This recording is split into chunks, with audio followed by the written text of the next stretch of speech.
RRM still নিবেদিত GBC নিউজের নিয়মিত আয়োজন সংবাদ সম্প্রসারণে সবাইকে স্বাগত জানাচ্ছি শোভন আরেফ। দিনের বাছাই করা সংবাদ এবং এর পর্যালোচনা নিয়ে সংবাদ সম্প্রসারণে অতিথি হিসেবে অনলাইনের মাধ্যমে আমাদের সাথে যুক্ত আছেন দৈনিক আমাদের সময় এবং দ্য বিজনেস পোস্টের নির্বাহী সম্পাদক জনাব মাইনুল আলম এবং জাতীয় প্রেস ক্লাবের সাবেক সাধারণ সম্পাদক জনাব ইলিয়াস খান। আপনাদের দুজনকে স্বাগত জানাচ্ছি।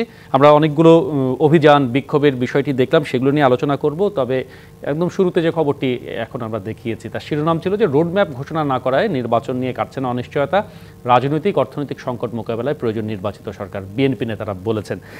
জনাব ইলিয়াস খান, শুরুতে আপনার কাছে আসি। গতকাল আমরা বিএনপি মহাসচিবকে এটিও বলতে শুনেছি যে লেভেল প্লেইং ফিল্ড তৈরি করতে যতটা যৌক্তিক সময় দরকার তারা সরকারকে দিতে চান। আজকেও আবার রোডম্যাপ বা সময়সীমার দাবি বিএনপির, যেটি এতদিন করে আসছিলেন সেটি আরও করলেন। সরকারের কাছে কি বিএনপি কিংবা রাজনৈতিক দলগুলোর দাবি স্পষ্ট নয়? মানে এখানে কি কোনো বোঝাপড়ার ঘাটতি রয়েছে কিনা, কিংবা পুরো বিষয়টিকে আপনি কিভাবে দেখেন?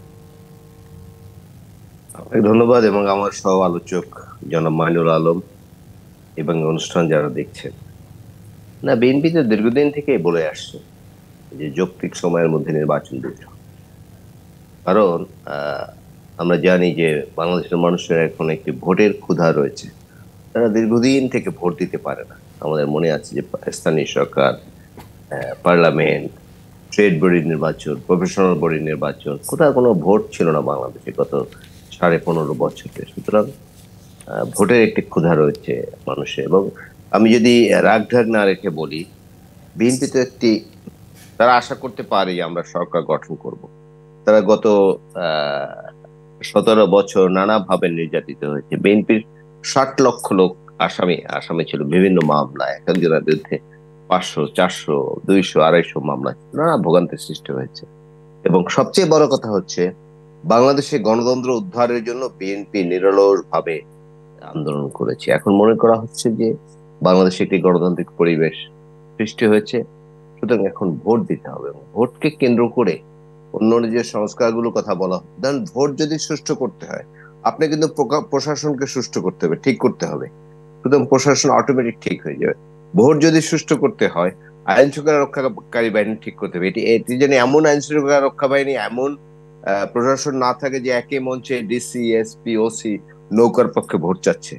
সেরকম তো হওয়ার সুযোগ নেই। সেটি যদি না হয় তাহলে তো এগুলো অটোমেটিক ঠিক হয়ে যাবে। আর এই যে সংস্কারের কথা বলা হচ্ছে, নিশ্চয়ই সংস্কার প্রয়োজন আছে, বাট সংস্কার তো একটি চলমান প্রক্রিয়া। যেমন ধরুন, আমি একটা কথা বলি যে যুক্তরাজ্যের সংবিধান কিন্তু অলিখিত, চিন্তা করে দেখুন। কিন্তু মানুষ দীর্ঘদিনের প্র্যাকটিসের ফলে কোনটি করা যাবে কোনটি করা যাবে না, কিন্তু যুক্তরাষ্ট্রের মানুষ যারা, সংস্কার বিষয়টি হচ্ছে সেরকম। মানুষ দীর্ঘদিন চর্চা করবে, চর্চা করার মধ্যে দিয়ে গণতান্ত্রিক বোধ, মানবিকতা বোধ, অসাম্য, নানা বিষয়গুলো আত্মস্থ করবে। আমি তো এগুলো চাপিয়ে দেওয়ার বিষয় না। না, মানে সেটির কথা কিন্তু মানে যে আজকে অর্থ উপদেষ্টা বলেছে যে ফুটপ্রিন্ট রেখে যেতে চান তারা, মানে সেটির এই যে যৌক্তিক সময় কিংবা সময়সীমা কিংবা রোডম্যাপ, এইটিকে মানে সুস্পষ্ট করা যাচ্ছে কিনা, মানে দিনক্ষণ দিয়ে বলার সুযোগ রয়েছে কিনা? সুস্পষ্ট করা উচিত, কারণ নানা ধরনের কথা আমরা শুনছি, এগুলো কিন্তু খারাপ মেসেজ যায়। কারণ গণতান্ত্রিক পরিবেশ না থাকলে কিন্তু ভিন্ন শক্তি ক্ষমতায় এসে যায় বা ক্ষমতায় আসার চেষ্টা করতে পারে। গণতান্ত্রিক পরিবেশ যদি, আপনার নিশ্চয় মনে আছে 90-এর স্বৈরাচার এরশাদের পতনের পর, যদিও এরশাদকে এখন আর কতটুকু স্বৈরাচার বলবো, কারণ তার বিরুদ্ধে যে আন্দোলন হয়েছে, মাত্র 82 জন মানুষ মারা গেছে। এটা 2 পিপল। আর এই যে পতিত স্বৈরাচার যে লাস্ট যেটি, তা এদের এই 1 মাস 5 দিনের মধ্যে প্রায় 2000 মানুষ হত্যা করেছে তারা। কোমলমতি শিক্ষার্থী, সাধারণ জনগণ, যাই হোক, সেটি ভিন্ন প্রসঙ্গ। এরশাদ সাহেবের পতনের পরে আমাদের মনে আছে শাহাবুদ্দিন আহমেদের অধীনে যে বিচারপতি শাহাবুদ্দিনের অধীনে যে অন্তর্বর্তীকালীন সরকার হয়েছে, সেটি কিন্তু তত্ত্বাবধায়ক সরকার না, এটি অনেকে ভুল করেন। সেটিও ছিল অন্তর্বর্তীকালীন সরকার। তখন কিন্তু মাত্র 3 মাসের মধ্যে তারা একটি নির্বাচন উপহার দিয়েছিল আমাদের। কিন্তু এখন সমস্যা হচ্ছে কি, এবার বলা হচ্ছে যে 15.5 বছরে অনেক জঞ্জাল জমা হচ্ছে। সবই ঠিক আছে, এগুলো করতে সময় লাগবে, আমরা বুঝি, কিন্তু সেটি অনির্দিষ্ট কাল নয়। নানা ধরনের ধোঁয়াশা সৃষ্টি হচ্ছে যে সংস্কারের পর নির্বাচন হবে অনেকে বলছেন, এবং নানা ধরনের আমরা কথা শুনছি। কেন জানি মনে হচ্ছে এমন একটি ধারণা হচ্ছে এই অন্তর্বর্তীকালীন সরকারের ব্যাপারে যে তারা যেন নির্বাচনটি করতে চাচ্ছে না খুব দ্রুত বা যৌক্তিক সময় যেটা বলছে সেটিও চাচ্ছে না। মানে এই তারা বিষয়টি চাচ্ছে আসলে স্পষ্ট হওয়া দরকার, সেটি আপনি বলছেন। এবং অনেকে বলছেন যে বিনা ভোটে অনেকে ক্ষমতায় এক ধরনের মজা পেয়ে গেছে, সুতরাং ভোট করতে চান না, আপনার কারণ কথা ভোট একদম করলে তো স্পষ্ট। জি ক্ষমতা ছেড়ে দিতে হবে। জি, ধন্যবাদ সুতরাং ইলিয়াস খান। এই সরকার কিন্তু আমাদের অনেক আকাঙ্ক্ষিত সরকার, মানুষের অনেক প্রত্যাশা, না, তাদের সম্পর্কে কোনো সেটি কিন্তু নেগেটিভ বিএনপি ধারণা নেতারাও যেন না বলছেন যে হয়। এই সরকারকে কোনোভাবে তারা ব্যর্থ হতে দিতে চান না। ইলিয়াস খান, অনেক ধন্যবাদ, আপনার বক্তব্য স্পষ্ট। মাইনুল আলমের কাছে আমার একই প্রশ্ন, আমি একটু যোগ করি। গতকাল বিএনপি নেতারা এমনকি এটিও বলেছেন যে আওয়ামী লীগকেও তারা ভোটের মাঠেই চেয়েছেন, একটা লেভেল প্লেইং ফিল্ড করে সেখানেই তারা দরকার হলে আওয়ামী লীগের জবাব দিবেন।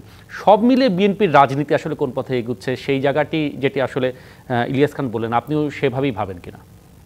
আমি এইভাবে ভাবছি, এই অন্তর্বর্তী সরকার জাস্ট 3 মাস হলো দায়িত্ব গ্রহণ করেছে।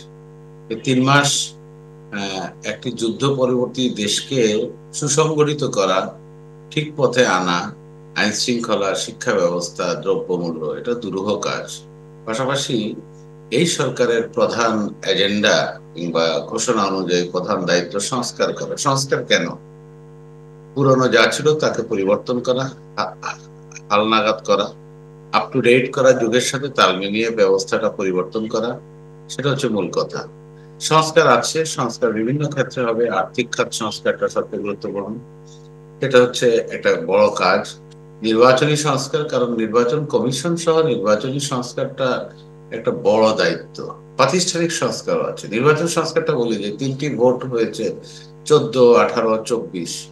আমার সন্তান, আমার শ্রদ্ধেয় সহ আলোচক জনাব ইলিয়াস খানের সন্তান, নতুন যারা ভোট অধিকার অর্জন করেছে, জাতীয় পরিচয়পত্র পেয়েছে, এরকম 2 কোটিরও বেশি নতুন প্রজন্ম ভোট কি দেখতে পারেনি, নতুন ভোট দিতে পারেনি, জীবনে প্রথম ভোট দিতে পারেনি। ভোটাধিকার হরণের একটা যুগ গেছে।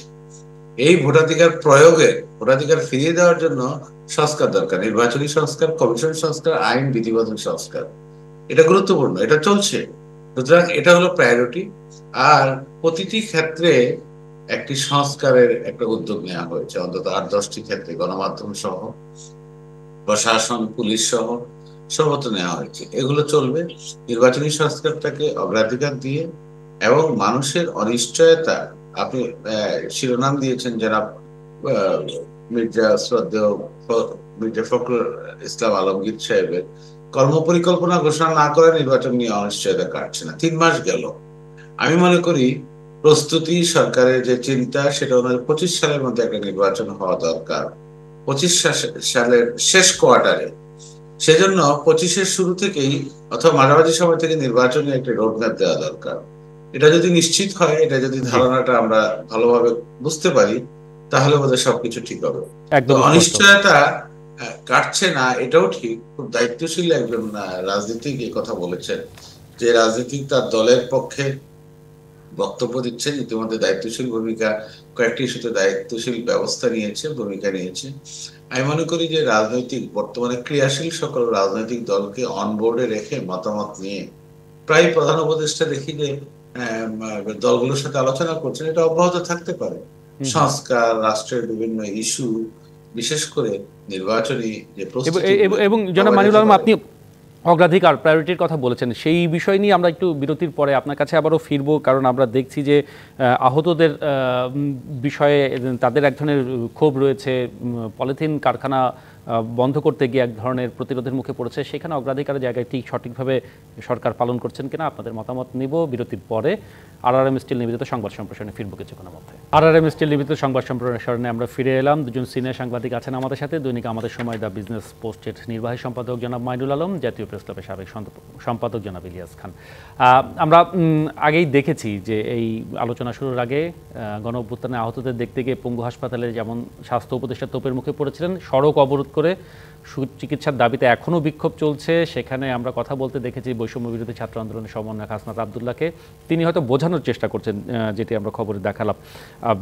মাইনুল আলম, সেই সাথে পলিথিন কারখানা যৌথ বাহিনীর অভিযান আজকে সফল হয়নি, মানে সরকার তার কাজটি সঠিকভাবে করতে পারছেন কিনা? আপনি বলেছিলেন যে এটা প্রায়োরিটি কিংবা অগ্রাধিকার ভিত্তিতে কাজ করা দরকার, সেই কাজগুলো হচ্ছে কিনা, সব সংস্কার সহ, নির্বাচন সহ, এবং এখন রাজপথে যে পরিস্থিতি? আমার মনে আছে 2001 থেকে 2006 এর মধ্যে প্রথম পলিথিন ব্যাগ, পলিথিন উৎপাদন নিষিদ্ধ করা হয় পরিবেশ সংরক্ষণ আইন সংশোধনের মাধ্যমে।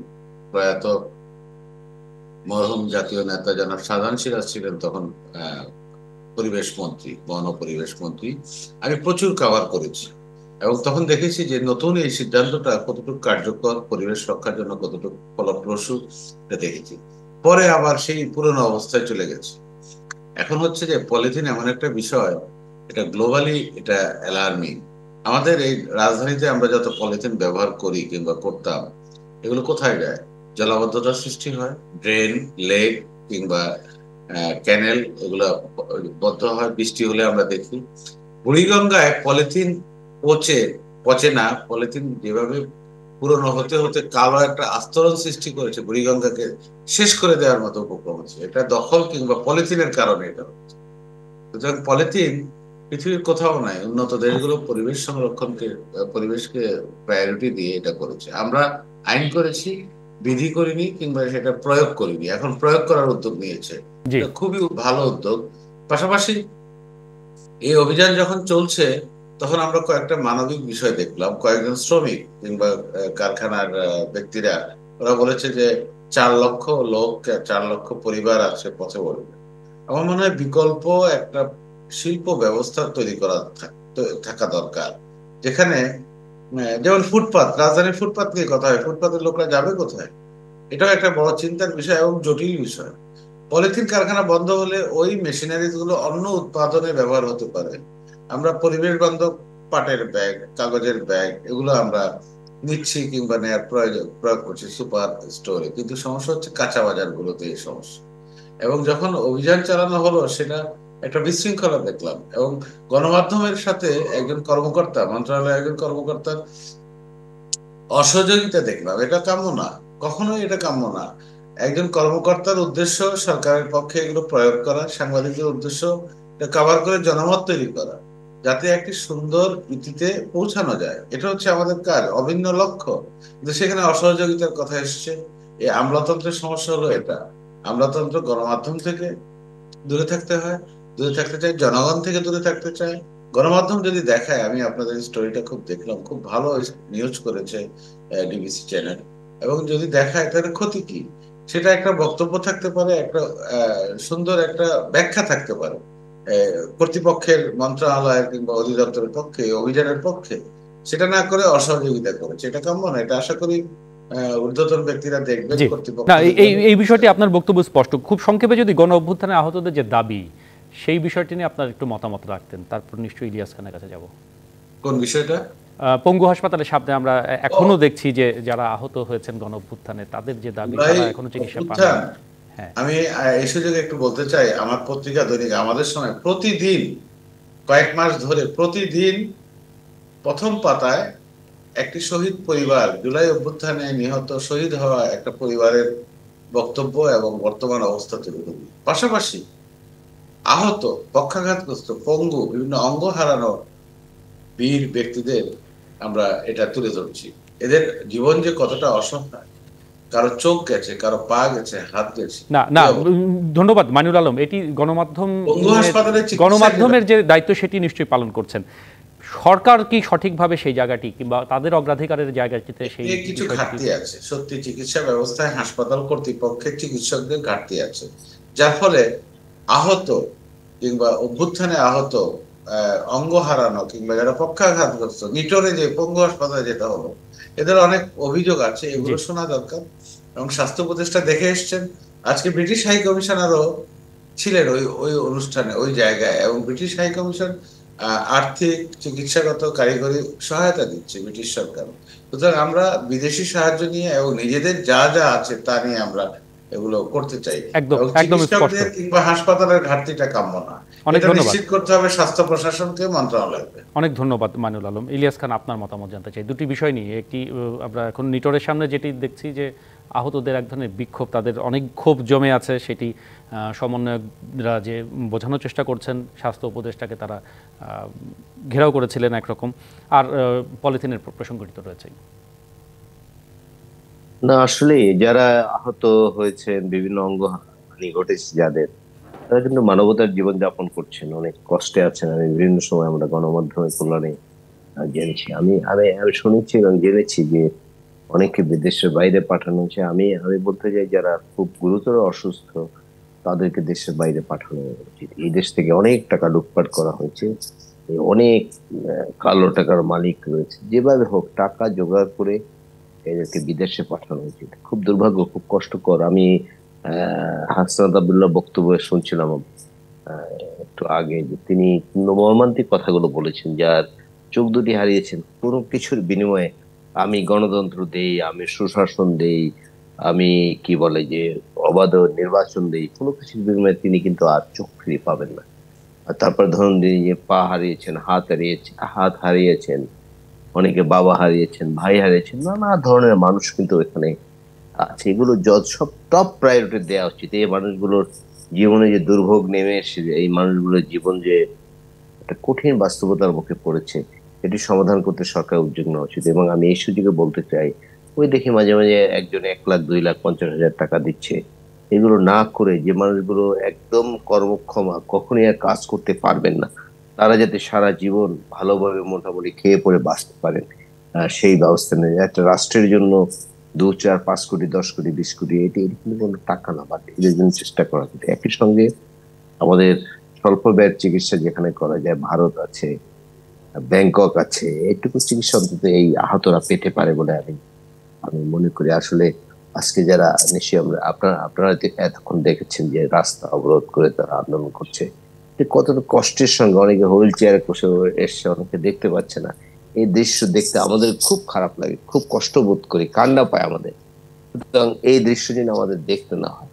যত যত টাকা খরচ হোক, আমাদের রাষ্ট্রের সামর্থ্য অনুযায়ী এইসব আহত মানুষদের যদি দেশে সেই সামর্থ্য না থাকে, বাইরে পাঠিয়ে চিকিৎসা করানো উচিত। কারণ আমরা জানি আমাদের দেশে অনেকগুলো হাসপাতাল আছে, চিকিৎসা হচ্ছে, কিন্তু রোগীর চাপে কিন্তু হাসপাতালগুলো সবসময় যথাযথ চিকিৎসা দিতে পারে না। অনেক সময় আছে যন্ত্র আসে, যন্ত্র নষ্ট হয়ে আছে, অনেক অনেক সীমাবদ্ধতা আমাদের আছে। এগুলো পাশ কাটিয়ে এদেরকে দেশের বাইরে নিয়ে যদি সুযোগ থাকে, সুযোগ থাকে, সুযোগ করতে হবে।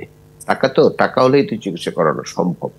সেটি করার একদম কালকে থেকে উদ্যোগ নেওয়া উচিত বলে আমি মনে করি। আর পলিথিনের যে বিষয়টি, পলিথিনের 4 লক্ষ শ্রমিক আছে, আমি জানতাম না। সব প্রতিষ্ঠান যে শেষ করে দিয়েছে, জনাব মাইনুল একটু আগে বলেছেন যে শাহজাহান শিয়ার সাহেব যখন এই পরিবেশ মন্ত্রী ছিলেন, তখন কিন্তু পলিথিন মোটামুটি বন্ধ হয়ে গেছিল, আমাদের এসে মনে আছে, 1 থেকে 6 সাল পর্যন্ত তিনি যখন কি বলে পরিবেশ মন্ত্রী ছিলেন। কিন্তু এরপর এদিকে আর কোনো দৃষ্টি দেওয়া হয়নি।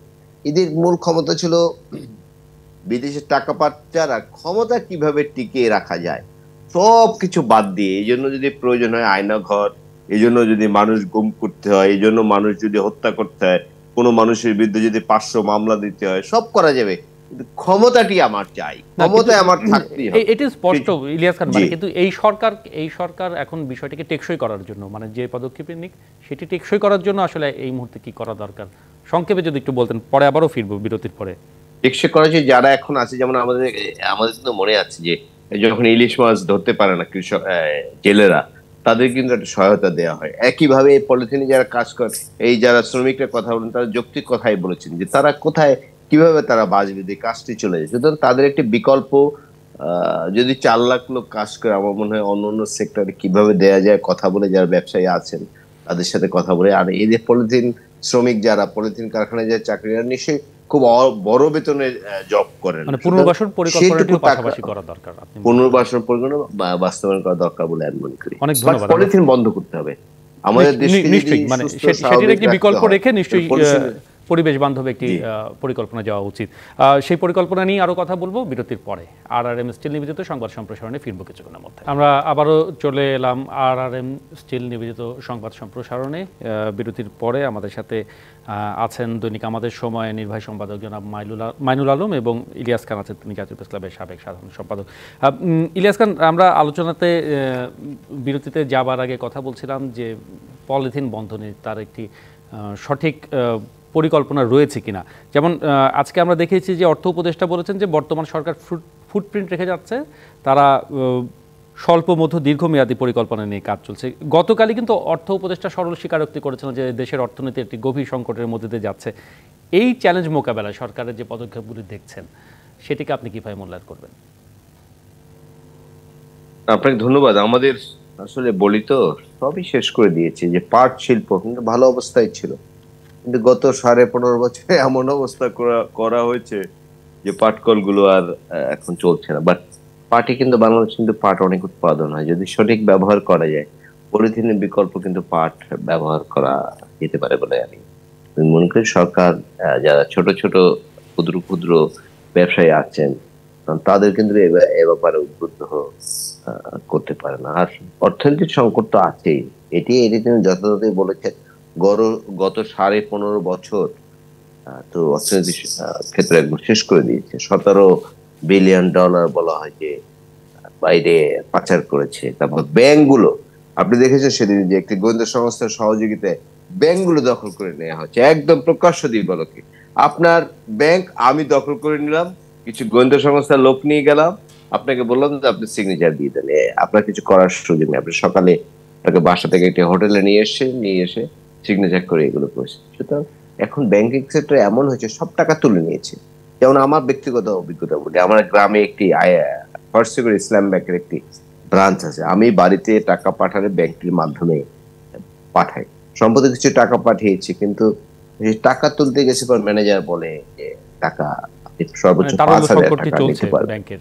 হ্যাঁ, হ্যাঁ, তো এই সংকটগুলো তো আছে, একটা অব্যবস্থাপনা আছে, এগুলো আস্তে আস্তে। এই ক্ষেত্রে আমি সরকারকে একটু সময় দিতে চাই। 3 মাস এই জন্য অনেক সময় না, যদিও তারা কিছু সফলতা দেখি, যেমন তারা রিজার্ভে হাত না দিয়ে তারা কিন্তু একটা লোন পরিশোধ করছে বড় একটা অঙ্কের। এটি এটি এটি পজিটিভ, এবং রিজার্ভও জি। কিন্তু আস্তে আস্তে কিছু বাড়ছে। সুতরাং আর এখন যিনি অর্থ উপদেষ্টা আছেন তিনি অত্যন্ত যোগ্য লোক। লুটপাটের সংস্কৃতির মধ্যে তিনি কখনো ছিলেন বলে আমরা আমরা জানি না। একদম সুতরাং স্পষ্ট। তিনি জনাব ইলিয়াস প্রধান খান, আপনার ড্রাইভিং সিটে বক্তব্য। হ্যাঁ, যিনি আছেন, তিনি যদি অনেস্ট মানুষ হন, তাহলে কিন্তু এই এই এই খাতগুলো আস্তে আস্তে ঠিক হবে বলে আমি মনে করি। জি, অনেক ধন্যবাদ। মানিউল আলম, ডক্টর সালাউদ্দিন আহমেদ কিন্তু এটাও বলছেন যে ফুটপ্রিন্ট রেখে যাবে সরকার, পরে সরকার তা অনুসরণ রেখে করবে। যাবেন কি, চিহ্ন মানে রেখে এই যাবেন, ফুটপ্রিন্ট এমন রেখে মানে কিছু একটা কাজ করবেন। হ্যাঁ, একটা সিস্টেম তৈরি, তো সেইটা আসলে কতখানি টেকসই হবে পরবর্তী যে সরকারই আসুক, রাজনৈতিক সরকার। আমি এটাই বলছিলাম প্রথম পর্বে, যে সংস্কার কিংবা ভালো ভালো কাজগুলো করলে এটা টেকসই সাস্টেনেবল একটা বিষয় আছে, কতটুকু টেকসই হয়। এটা সংস্কার হলে অর্ধেক সংস্কার, 70 ভাগ সংস্কার হলে পরবর্তী নির্বাচিত সরকার এটা 100 ভাগ এগিয়ে নিয়ে যাবে। সংস্কার এমন একটা বিষয় না নির্দিষ্ট সময় করলাম এরপর শেষ, এটা ধারাবাহিক প্রক্রিয়া, চলমান প্রক্রিয়া।